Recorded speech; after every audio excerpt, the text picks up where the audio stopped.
देखिए, भारत का संविधान के आधार पर शेड्यूल एरिया में जहाँ 25वीं अनुसूची लागू है वहाँ कॉमन लॉ एप्लीकेबल नहीं है। और इसी वजह से जैसे इंडियन सक्सेशन एक्ट, उसमें आदिवासियों को शामिल नहीं किया, हिंदू मैरिज एक्ट में आदिवासियों को शामिल नहीं किया क्योंकि वह कॉमन लॉ है। और पहले ब्रिटिश पीरियड में आदिवासी एरिया को नॉन रेगुलेशन एरिया माना जाता था। नॉन रेगुलेशन एरिया क्यों? क्योंकि वहाँ की जो रूढ़ी प्रथा उसी को विधि का बल प्राप्त है। रूढ़ी प्रथा से ही आदिवासी समाज सुशासित है, शांति व्यवस्था है। अगर ऊपर से कानून को थोपेंगे तो शांति व्यवस्था को बिगाड़ना है, इसीलिए उससे नॉन रेगुलेशन एरिया कह करके कॉमन लॉ को इम्प्लीमेंट करने से बंद कर दिया। जब भारत का संविधान बना है, आर्टिकल 13 में उसको स्थान दिया गया। आर्टिकल 13 में रूढ़ी प्रथा को विधि का बल दिया गया और आगे लिखा है अंडर आर्टिकल 368 संसद द्वारा संविधान में किया गया संशोधन भी आर्टिकल 13 को प्रभावित नहीं कर सकता। मैंने आदिवासियों की जो रूढ़ी प्रथा है उसको प्रभावित नहीं किया जा सकता। और हम लोग के यहाँ जो केस होता है, हम रांची का नहीं जानते हैं, लेकिन सिंहभूम में जो भी कोर्ट में केस होता है आदिवासियों का, वो CPC के साथ सिविल प्रोसीजर कोड के तहत नहीं होता है, रूढ़ी प्रथा के तहत होता है। दूसरा कि ये क्या कहेंगे, तो हम लोग का 25वीं अनुसूची के अनुसार तो कॉमन लॉ एप्लीकेबल नहीं है। जो भी एक्ट संसद या पार्लियामेंट से जो भी नया एक्ट बनता है, अगर उसको शेड्यूल एरिया में लागू करने का है तो 25वीं अनुसूची के पारा 5 के तहत गवर्नर उसको नोटिफिकेशन जारी करेगा तभी लागू होगा। और नया एक्ट को नोटिफाई तभी करेगा जब TSC से कंसल्ट कर लेगा नया जो एक्ट बना है वह शेड्यूल एरिया के लिए हितकारी या नहीं है। तो TSC की सहमति के बाद ही गवर्नर उसको नोटिफिकेशन जारी करके नया एक्ट को लागू करेगा। ये दूसरा, तो रूढ़ी प्रथा में हम लोगों का क्या है, ऐसे धान साहब बोले हैं महिलाओं को संपत्ति देने का। हम लोग में क्या है कि जो अचल संपत्ति है उसको 2 तरह से डिफाइन किया गया है, अंश वंश और खूंट खांटी। अंश वंश का क्या अर्थ होता है?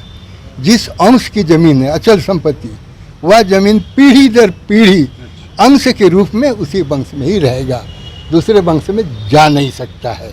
मान लीजिए हम चंपिया है, चंपिया वंश की जमीन पीढ़ी दर पीढ़ी चंपिया वंश में ही अंश के रूप में रहे, इसीलिए महिलाओं को नहीं देते हैं।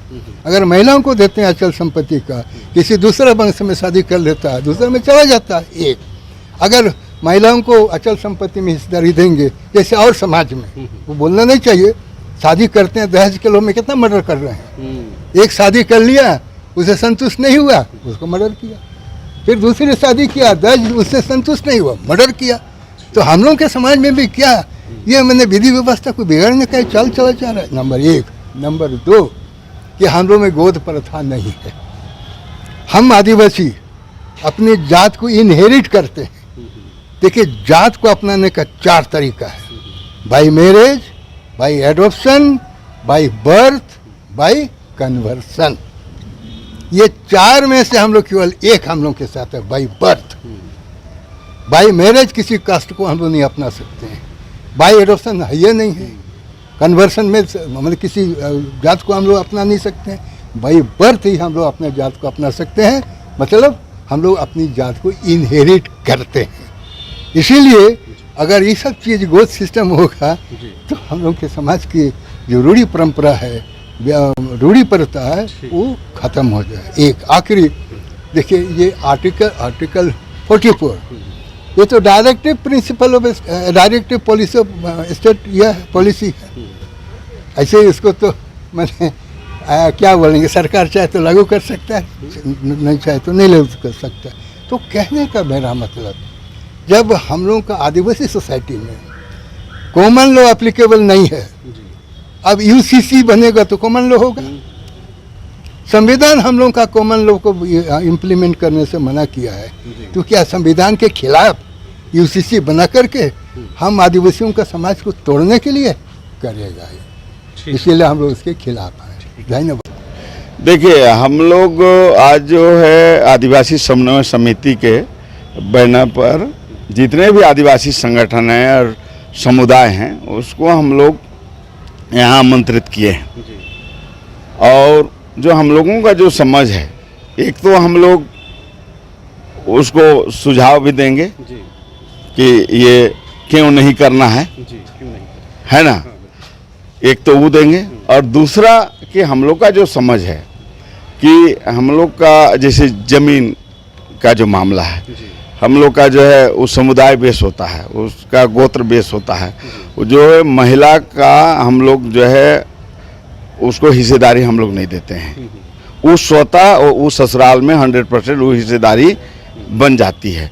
तो जब ये यूनिफॉर्म सिविल कोड लागू होगा तब तो फिर हम लोग का जो है मामला जमीन, चूँकि आप जानते हैं आदिवासी का चाहे सिद्धू कानू हो, वीर बुद्धू भगत हो, बिरसा मुंडा, जो भी लोग लड़े हैं, फोटो हो, जो लोग जमीन के लिए लड़े हैं, और हमारा मूल लड़ाई जमीन से रहा है।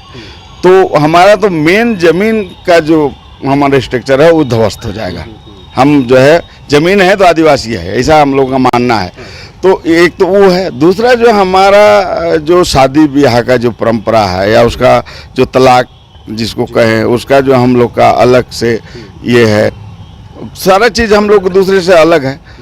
तो वो तो फिर हम लोग एक कानून में आ जाएंगे तो हमारा तो सारा उससे तो हमारा CNT एक्ट भी प्रभावित हो जाएगा, SPT एक्ट भी हो जाएगा, 5वीं अनुसूची भी हो जाएगा, पैसा भी हो जाएगा।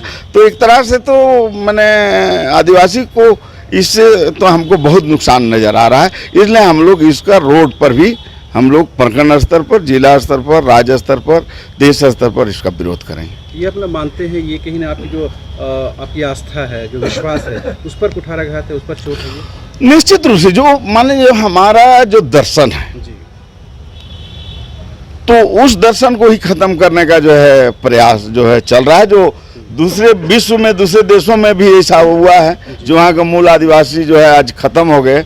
तो उसी दिशा में ये प्रयास हम लोगों को लग रहा है कि हमारा जो सदियों पुरानी जो हमारा पहचान है, अस्तित्व है, यहाँ के हम मूल निवासी हैं, उसको जो है ख़त्म करके एक देश एक कानून बनाने का प्रयास कर रहा है। जी तो हम लोग को लग रहा है कि जो संविधान में जो आज जो प्रावधान हुआ अच्छा है, ये करने की जरूरत नहीं है। क्योंकि सरकार को अगर करना है तो शिक्षा पर करे काम, रोजगार दे। तो हमको तो ये स्पष्ट ये लग रहा है कि इसको ला के ये जो है अपना वोट बैंक और अपना सत्ता में दोबारा आके मैंने बैठना चाह रहा है। लेकिन तुम सत्ता पाने के लिए हमको जो है कुचल दोगे तो भाई ये हम लोग जो है बर्दाश्त नहीं करेंगे।